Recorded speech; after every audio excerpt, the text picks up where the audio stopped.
Hi,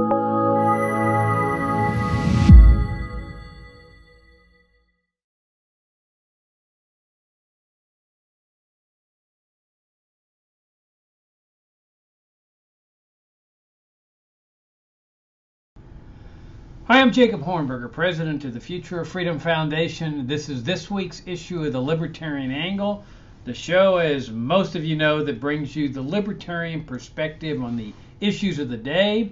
I'm joined, as I am every week, by Richard Ebeling, who teaches economics at the Citadel.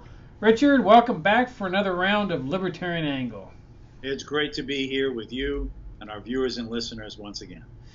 Yeah, it's good to have you all back. For those of you that are new to our show, come and visit us at fff.org, our website where we post a multitude of articles and perspectives on libertarianism. I write a daily blog. Richard does a weekly article, and we link to several articles every day in our FFF daily newsletter, which is free for the asking. That present the libertarian case for the burning issues of the day. Richard, at your suggestion, this week's show is going to be devoted to how you and I became libertarians. And so I thought we'd go back in history a little bit and start at the beginning. And so I'm going to let you go first and tell us how you became a libertarian and why it's important to you. Well, it actually, Jacob, began on the day I was born. Do you remember that? I do, with clear distinction. I popped out of my mom. The doctor picked me up by my little feet, turned me upside down, slapped my little butt, and I shouted out. And I realized two things at that moment. One, man acts. And there from the beginning, I was an Austrian economist. The second thing that flashed through my little mind was that this doctor had hit me without my consent, and therefore he had violated the non-aggression axiom. And from that moment, hallelujah, I believed in classical liberal libertarian idea. And the rest is history. Oh, that's a fascinating story. Your laugh is telling me you perhaps don't believe that. Okay, what happened is that when I was in high school, I was living in Hollywood, California. Hooray for Hollywood! And I had a part-time job after school at the Hollywood Public Library. Part of my job was to take care of their magazine collection. New issues come in, issues are requested, have to be reshelved. And this was on a balcony in the library. And I would basically be up there most of my 4 hours a day, and I would get my work done in 2 hours, and I would just goof off and hide and read magazines up on the balcony for the other 2 hours. And I was already interested in politics, current event issues, right? I was in high school. And I was a very confused person, because when I would read the left of center magazines, The Nation, The New Republic, things like that, they would say, don't you care about the poor? Or what about the needy? Isn't it terrible that some are greedy and don't care about their fellow man? But then I was trying to use a phrase, fair and balanced.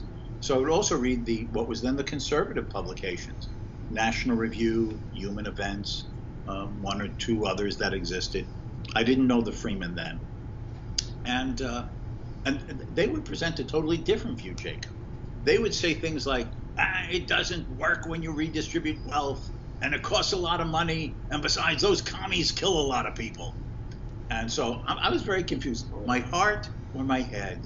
Do you care about people, or it costs too much as a bottom line?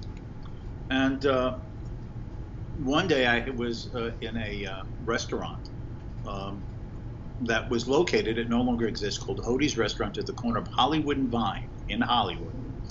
And I was sitting on a stool at the counter between two men. And I later found out that they would sit there intentionally that way, leaving a stool free between them. They were like the spiders catching the political fly.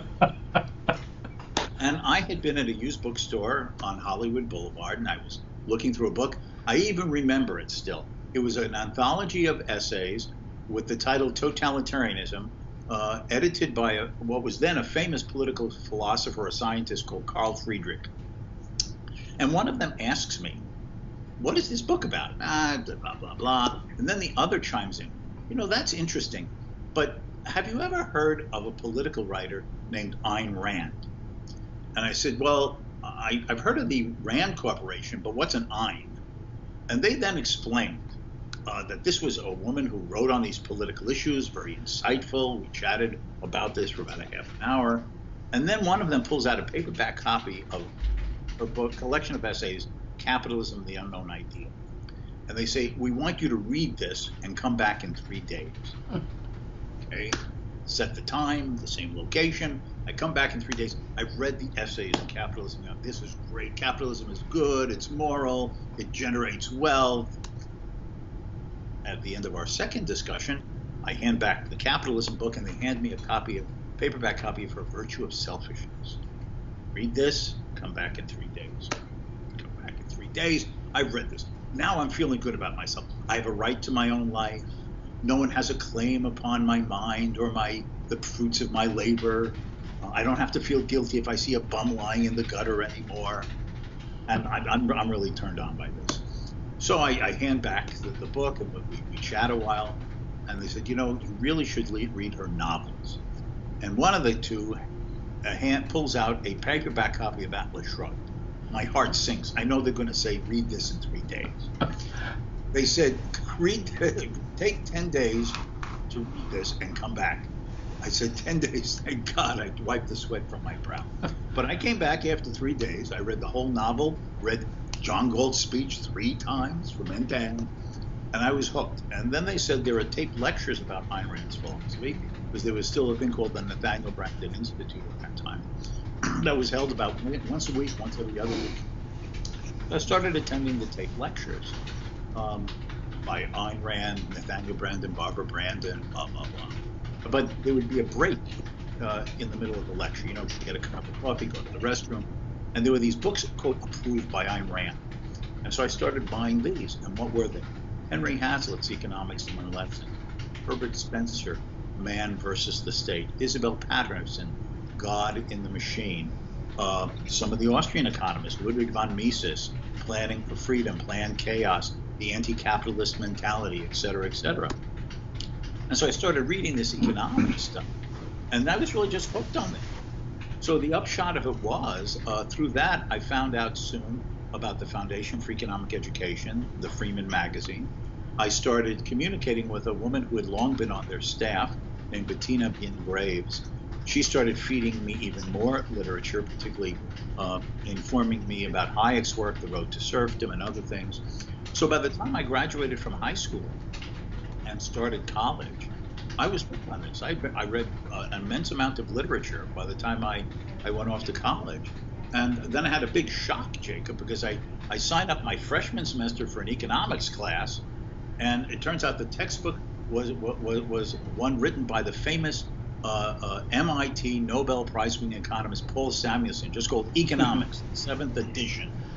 And I started reading the assignment. Wait, this isn't the economics I've been reading in Henry Hazlitt or Mises or Hayek and stuff. So that was a big shock. But by the time I finished that first class and was getting into reading more on my own, I had concluded that this was the ideas that were important to me, and it also led me to decide to pursue a career with finishing a degree and becoming a professor, a teacher myself. And the rest is history. And that led me to graduate school. I studied at New York University for a while with such notable Austrian economists as Israel Kirzner, Ludwig Lochmann, some of the older Austrians who had actually been part of Mises' circle in Vienna, Fritz Machlup, Oscar Morgenstern. Through the Institute for Humane Studies, I was invited to a couple of the first Austrian economics conferences ever put on, and through them I met Murray Rothbard and others. And so then when I ended up finishing part of my graduate degree, I moved to Dallas, Texas, and I was teaching at the University of Dallas. And the head of the department, a man named Sam Bostaff, says to me, I've been tutoring this young lawyer. We're going through some of the classical economists, we went through Carl Menger, and he wants to go through. It's time to go through Human Action by Mises, and I've recommended him to contact you. You're more knowledgeable. You're more informed. You're more enthusiastic about this. Why don't you do that? So I get this call, and it was from this young lawyer named what was the name again? Oh, I know, Jacob Hornberger. Jacob Hornberger practices in law in Dallas, Texas, and he says he wants to be tutored in Human Action. And as you know, Jacob, at first I was hesitant to do this. I was new in this teaching position, new preparations for classes I had not taught before, other commitments. But then, as I like to tell this story, you gave me an offer I couldn't refuse. And I said, well, for this tuition fee, I'll make the time. And then again, for the viewers and listeners, I very studiously would prepare, chapter 1, chapter 2, outline, discuss. And then I found out that in talking with Jacob, most of the time we would end up discussing broader libertarian philosophy and less about human action itself, though we did go through most of the book eventually. And then Jacob would invite me to lunch, and he'd pick up the tab, usually at a nearby Mexican restaurant near the University of Dallas in Texas. And this went on for quite a while. And then Jacob, he'll tell his own story, was offered a position as program director at the Foundation for Economic Education, then headquartered in Irvington-on-Hudson in New York. And he went off. And I was terribly depressed and despondent, full of despair, because I had had a job with almost no work. I was getting a free lunch and a great fee. This was terrible. But he went off, and shortly after that, and Jacob will fill all these details in his own way, of course, after working at FEE for a while, he decided to break off and form the Future of Freedom Foundation. And he very kindly asked if I would be the founding vice president. And for about 13 years, we ended up working together as president and vice president for academic affairs at FFF until in 2003, I went off for a 5-year stint as the president of the Foundation for Economic Education. And that, is in a nutshell, is how I came to libertarianism and came to know you. No, you're absolutely right, and I find it interesting how you started out, I know, as kind of a joke about being born, but it is kind of an interesting phenomenon, Richard, that so many of us discover libertarianism later on, either you as a teenager or me in my 20s. But the moment we discover it, it's more like we feel like this is the way we've always been. We just didn't really realize it. Don't you feel that way? Yeah, it was a strange phenomena. Is that in my case, it did start, as the phrase goes, it usually starts with Ayn Rand. In my case, it was. I know a lot of people have had different entry points into libertarian philosophy, and it just struck me that once I read her, and she is a variation on the natural rights classical liberal theme, that suddenly to say that an individual has certain inherent rights as a human being, that these are life, liberty, and his honestly acquired property, that he should not be expected to compulsorily give up his life or his labor, the fruits of his labor, to others without his consent in an associative mutual agreement, and that an individual should not expect others to be sacrificial animals for him through subsidies, government regulations, to serve his interests at their expense. And that sort of just struck me as ethically, morally, and profoundly right, just given who people should be and how they should believe and act as human beings. And the attraction of economics, which flowed out of that, was that when I was defending these views, I would find that people would say, that's the founding fathers' idea about natural rights and life, liberty, and property, pursuit of happiness. But what about the poor? And what about the aged? And what about this social problem and that social problem? And what economics then offered as a fascinating parallel complement was the discovery that Adam Smith had been right, as he said in his famous 1776 book, The Wealth of Nations, as if by an invisible hand, free men, when in an institutional arrangement of personal freedom, private property, and voluntary exchange, can only better themselves through the process of also bettering their fellow man through mutual self-interested trade and exchange.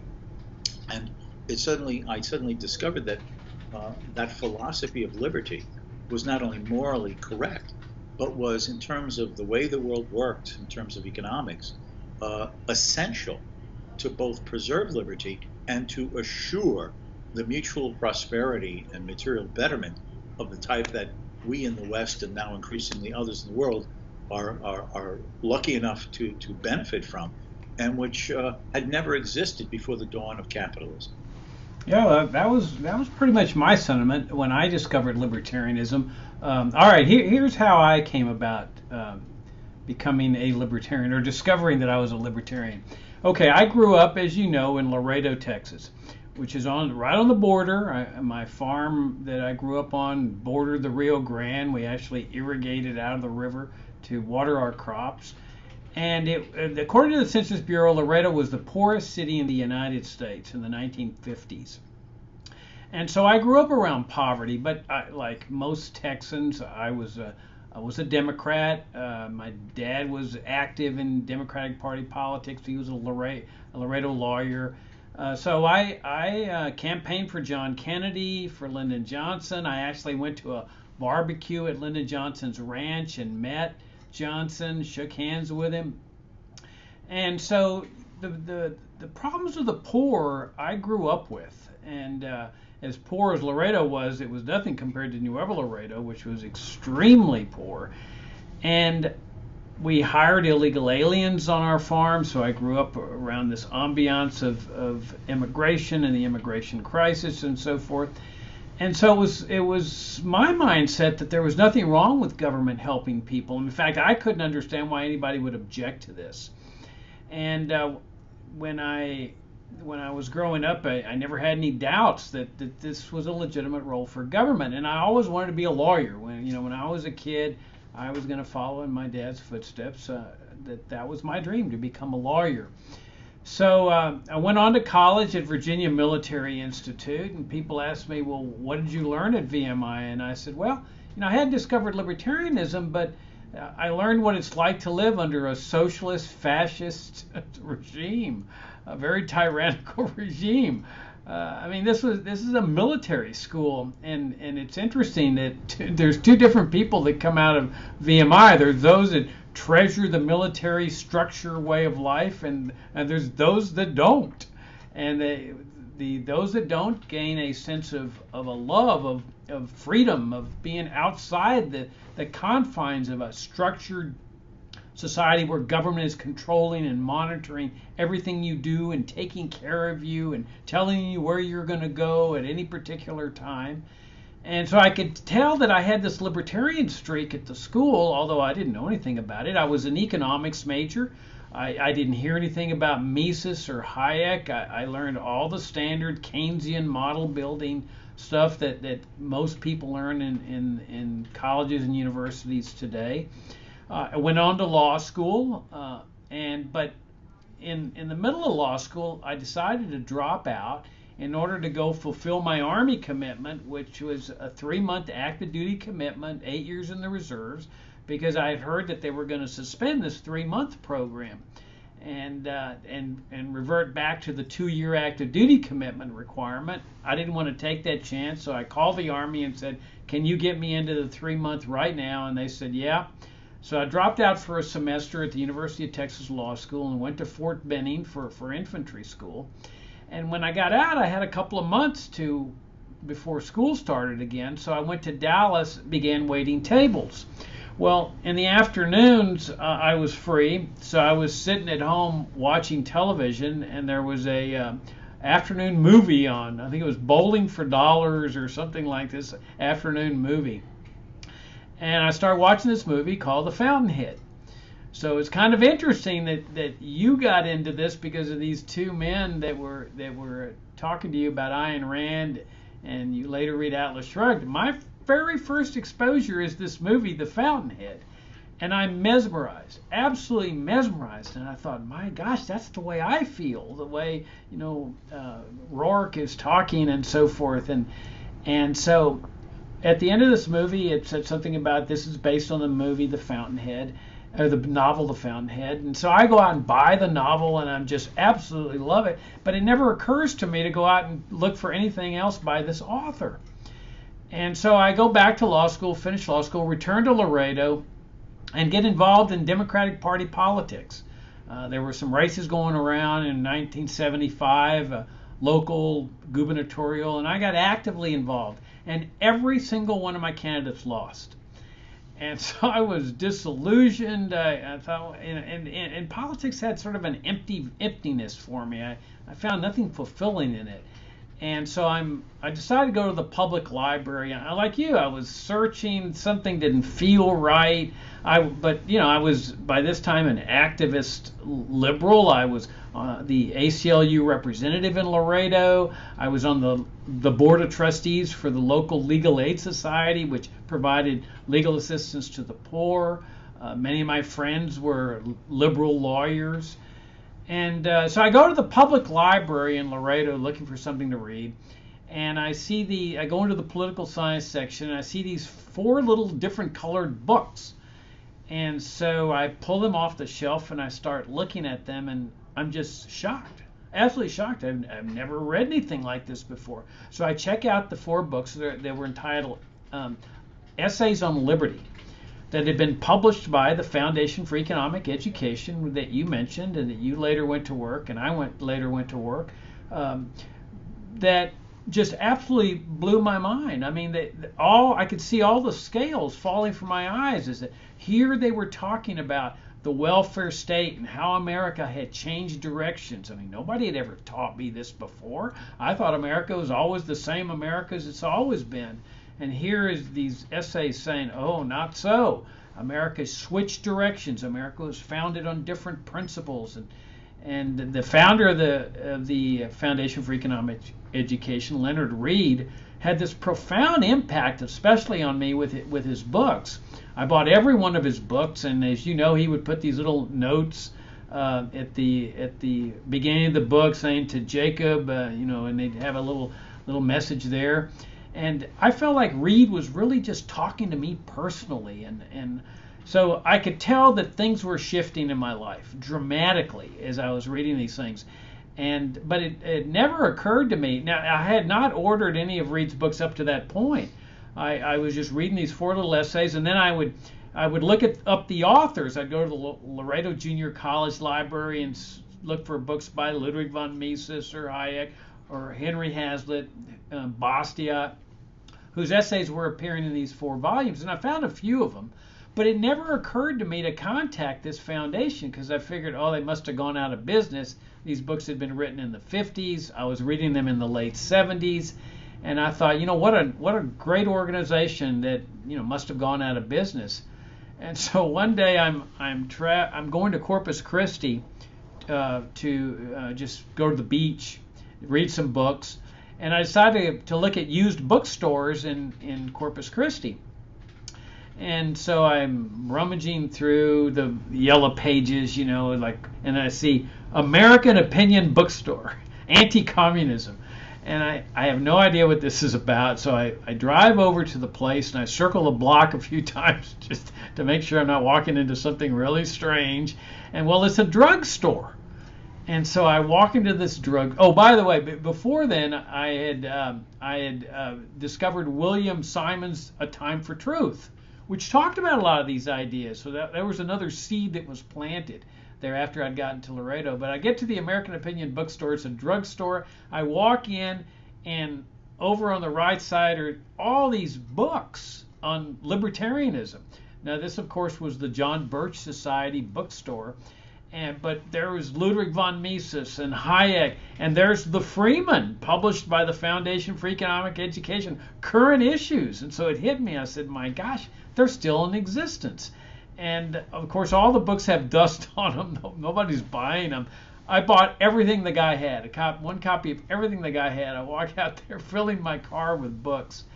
and then contact the Foundation for Economic Education, go to a weekend seminar almost immediately, and then that summer a week-long seminar where I met Leonard Reed and Bettina Graves, who you mentioned, and Ed Opitz and Israel Kirzner and Bill Law, a businessman from Milwaukee that spoke on free trade and that had a remarkable impact on me.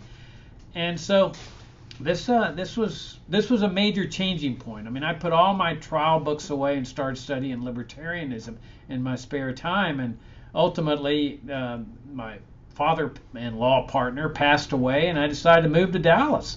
And so I moved to Dallas. I start my practice all over again, and so I have plenty of spare time because I didn't have a lot of clients. So I started going to the SMU library and doing a systematic study of economics. And I discovered that there's an Austrian economist named Sam Bostaff at the University of Dallas. And I contact him and ask him to tutor me in economics. And he looks at my reading list and says, well, let's start with Wealth of Nations, Adam Smith's book. And we did a chapter-by-chapter analysis. And then we went up to the classical economists, John Stuart Mill, David Ricardo. And then we went to Menger on Principles of Austrian Economics. He was the first Austrian economist. And then he says, look, I love taking your money, but there's a young Austrian economist that I've just hired that knows more Austrian economics than anybody of your age group. And so I'm turning you over to him to study Human Action by Ludwig von Mises. And that's where you came into the picture. And so, yeah, I hired you to tutor me, and it was fantastic. We would meet once a week. You'd give me my reading assignment, and we'd study Mises, and it was a very gratifying period. And then, ultimately I got offered a job at the Foundation for Economic Education, decided to give up the law practice, which I liked doing, greatly enjoyed, but my passion was for libertarianism, so I decided that was a real turning point in my life. And then 2 years after that, started FFF with you writing a monthly article as vice president. And ironically, then you later become president of FEE. So obviously, the Foundation for Economic Education had a profound impact on both of our lives. And then here we are today. I mean, you went on to Hillsdale College and became Ludwig von Mises professor there while you were writing articles for FFF. And here we are today doing Libertarian Angle and advancing libertarianism. But I think you'd agree with me, Richard, is that the reason that FEE had such a profound impact on both of us was because of what we do today. We advance this uncompromising moral, philosophical, and economic case for the free society. That neither one of us has ever been very much interested in reform or policy prescriptions.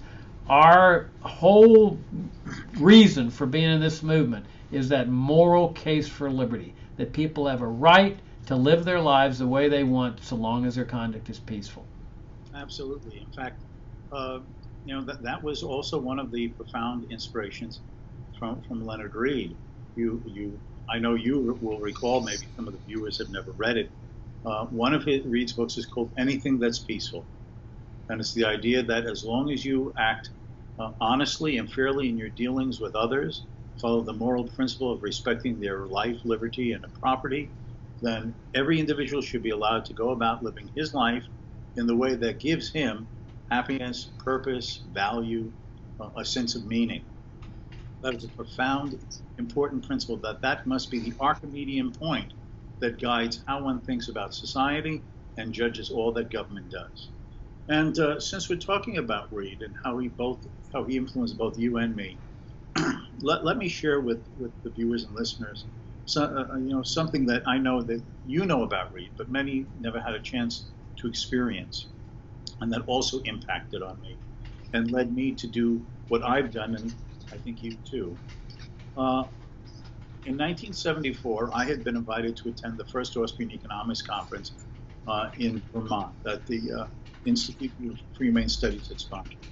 But because of Bettina Graves, the immediate following week, I attended a FEE seminar in Irvington, New York. Now, Hans Sennholz spoke there, Henry Hadley spoke there. There's only one lecture that I remember from that week, and that was a lecture that Leonard Reed had given. In the old mansion building that was then the headquarters, there was a small classroom. And at a point in one of his lectures, Leonard Read asked that the lights be turned off. And he was holding an electric candle in his hand. And he started slightly turning up the dial on the electric candle, and there was just a little glimmer of light.